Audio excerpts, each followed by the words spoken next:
Hey everybody, and welcome back to more Kirby Superstar. Last time we finished off Spring Breeze, the first game mode, and today we're gonna do not Gourmet Race.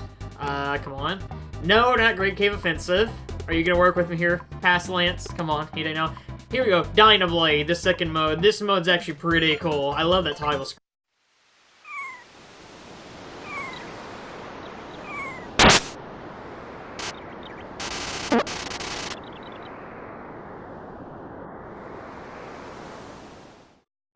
So there's a giant bird on the loose, and we gotta stop it, because, you know, giant bird.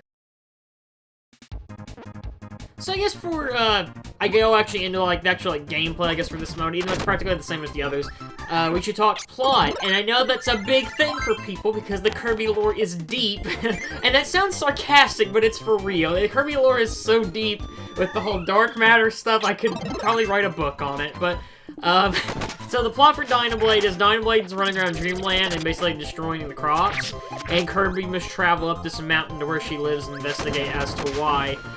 Cool thing about this mode that makes it different compared to the other ones, I guess besides Milky Way Wishes when we get to that, is this mode actually has a little hub world. I did skip that initial part when we get this first level because it's so short. I was like, I'm going to show it later on, but I will show it. But that is kind of cool. A lot of Kirby games kind of do have the hub world. I know this game does, and I know Kirby Star Allies does as well, but that game it's 3D. And I haven't played Star Allies yet, but it is confusing me while that's 3D, but they haven't made an actual 3D Kirby game yet. I still want to know what. I know they were going to on the GameCube, or it was planned, but it got canceled, or it just didn't happen for some unexplained reason. But I still want to see it, because, like, the thing is, Kirby games are fun, but we had that little break between, I think it was Squeak Squad and Return to Dreamland, where we kind of were like, man, I miss just having Kirby, so I feel like we got the 2D games and we're happy. But now, like, I guess now that we're getting 2D games only, people are getting kind of burnt out. And this comes from who has not played Star Allies, by the way, I should clarify this. But I want to see them do something different with Kirby. I would rather Kirby be the 2D franchise over them just doing, like, Mario, or, like, New Super Mario Brothers, honestly. Because I feel like Kirby's at least more interesting to play through than, like, a 2D Mario. And that's not counting, like, Mario Maker and stuff like that. I like Mario Maker, but it's more stuff like New Super Mario Brothers just wore itself out too quickly, and I'm worried that Kirby's gonna do the exact same thing. And I hope not, because I like Kirby. Kirby's a fun series. So, yeah. That was off topic, and we got Super here for its super, super happy music. Double supers. But I guess talking about Dynablade, Dynablade actually is a reoccurring boss, and also an ally in the series. She's a giant rainbow-colored bird. Kind of like Ho-Oh, but I actually like the design for Dynablade more, because Dynablade kind of looks like metallic and stuff, and we actually get to see the design. I really like Dynablade a lot. So yeah, it's kind of cool. Dynablade actually did disappear for a few years after this game, but returned with a minor appearance in Kirby's Air Ride, and even appears in Kirby Right Back At Ya with that amazing, amazing theme song. Kirby, Kirby, Kirby, that's the name you should know. Kirby, Kirby, Kirby, he's the star of the show. There's more than you think, he's got maximum pink. Kirby, Kirby, Kirby's the one. He comes right back at ya. He comes right back at ya. Give it all that you got. Take a very best shot. It's in the right back at you for sure. Yeah. How can I help you, King DDD? I need a monster to claw with that there Kirby! Gotta clobber that there Kirby. Dynablade also appears in Kirby Star Allies, making a cameo on the overworld map for Dreamland. And other appearances include Kirby Mass Attack and Kirby First Look. Speaking of other Kirby characters, it is time for Chef Kawasaki. I love this guy. He actually makes his debut as a mid-boss in this game, and he will return later games as an ally. Cool thing about Chef Kawasaki is he gives you the cook power-up. One thing that's weird is in this game, it's random if you get this, apparently. I've never knew that. Mind you, I only played this game for the first time this year, so I've never heard of that before. But basically the power-up is, or power, basically, as you saw there, you take all the enemies around you and you put them in like a little melting pot and you make food, which I like. And I also like this little goal minigame, it's pretty cool.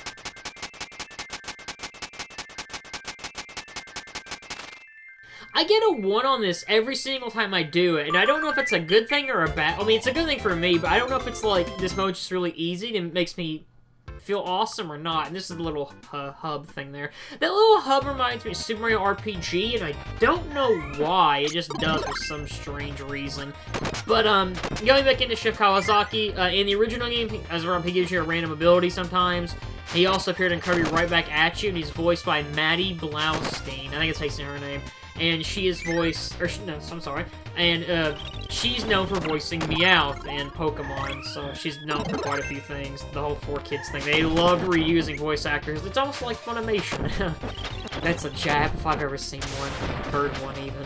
But going back to Dynablade before I change, actually, no, I'll save this for the next part. But I do like Dynablade a lot. This mode is cool. It's one of my more favorite modes in the game. We will be getting to my least favorite mode, not in the next episode, but in the episode after, and you probably already know what it's gonna be, but still.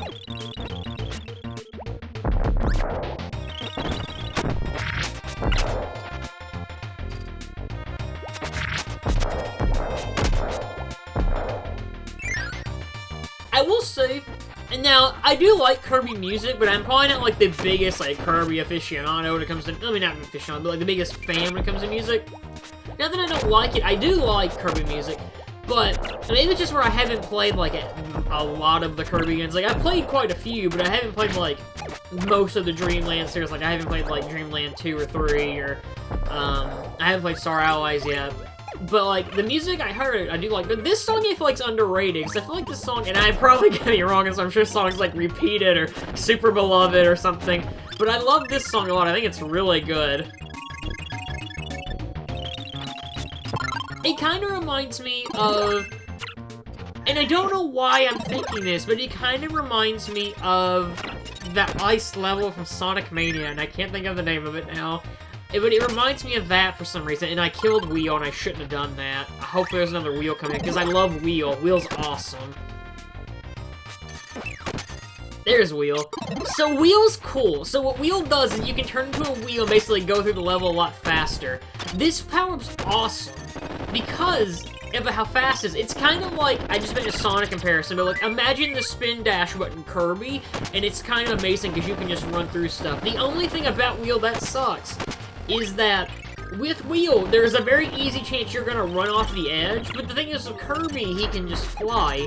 Also, Kirby gets his little backwards cap, and I like that because it's the 90s, and he's hip and cool. You know, that was more of a, probably, 80s or 90s thing. Well, hip was like an 80s thing, I guess. I was born in, like, 96. I don't know, guys. And Hammer is also one of my favorite power-ups because of how useful Hammer is in this game and other games. Like, I'd argue, it's funny to me that the power-ups I like the most... Oh, and before I go on, I love that Kirby can ride on top of Wheel if Wheel is your... Or Wheelie, if Wheel is your partner. That's amazing to me. I love that a lot. I also like that you can do that. You can destroy the castle and you get this little bonus room. You get some power-ups here. I love little hidden stuff like that in games, especially when it, like, changes the landscape of stuff. It's just kind of awesome, I think. Also, just blowing castles up in video games is cool. Like, Mario World, you do that, and it's awesome.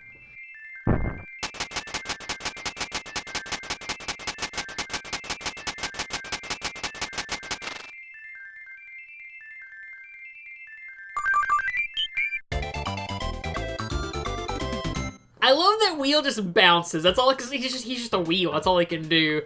It's just cool.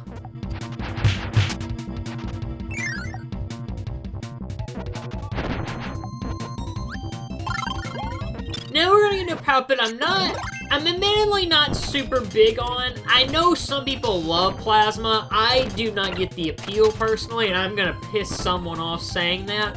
I do love Kirby's little green hair, electricity plasma hair. It's pretty amazing, but I'm not the biggest Plasma guy, if I'm gonna be honest.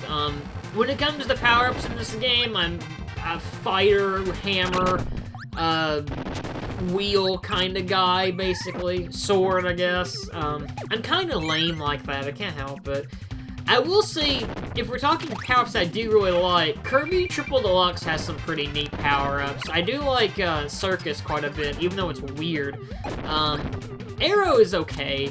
The only Kirby power-up I genuinely just have a dislike for, and I don't know why this is the flying or wing or whatever they call it. I call it flying. I know I think it's technically wing.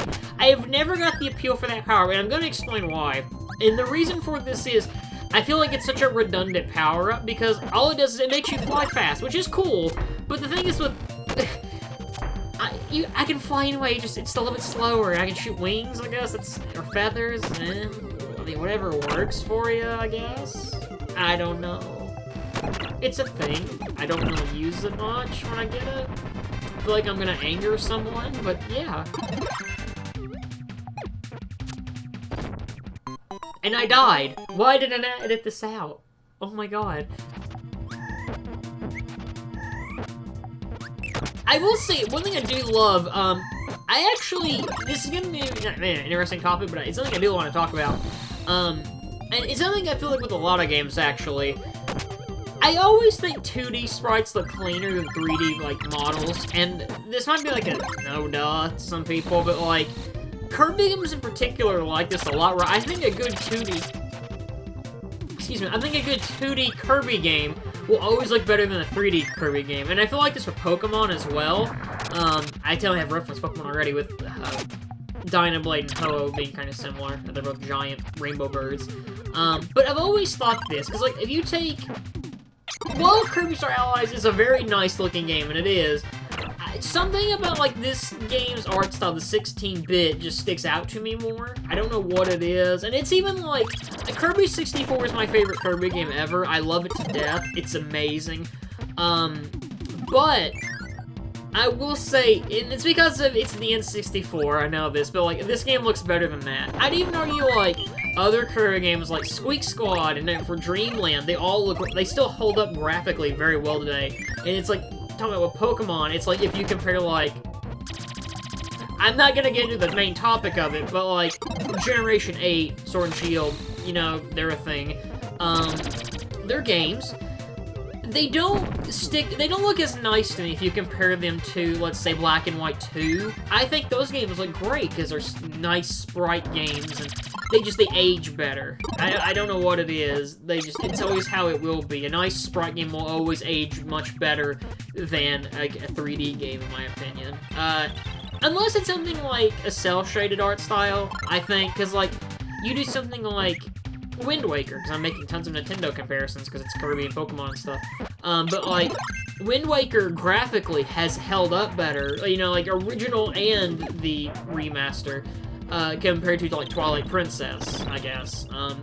And that's a color thing on that, but it's even, like, you could say, like, Skyward Sword, where Skyward Sword, it's a nice-looking game, it still looks nice, but it definitely doesn't look as good as we thought it used to. And even then, I'd say back in the day, I know I have a Skyward Sword. I don't have a Skyward Sword hate boner if it comes off that way. I do like the game for what it is. It's my least favorite Zelda game for a reason, though.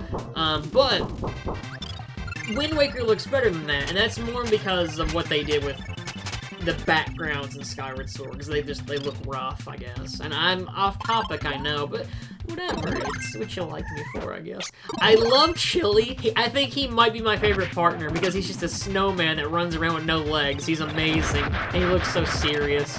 And we got Fighter beating up this giant, you know, beetle thing, whatever. He gives you a cool power-up, and that's Suplex, and Suplex is neat, I think. It's because you suplex things. Kind of redundant, I know. It's basically like Fighter in terms of design, but you suplex stuff, and suplexes are amazing, because I just want to suplex everything. Take them to Suplex City, bitch, you know?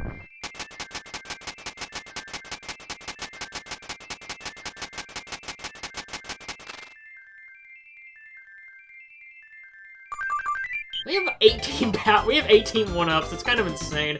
But, that's the end of the part. I don't know what I was going to say after that. But, join me next time in Kirby Superstar as we take Dynablade to Suplex City. See you guys next time.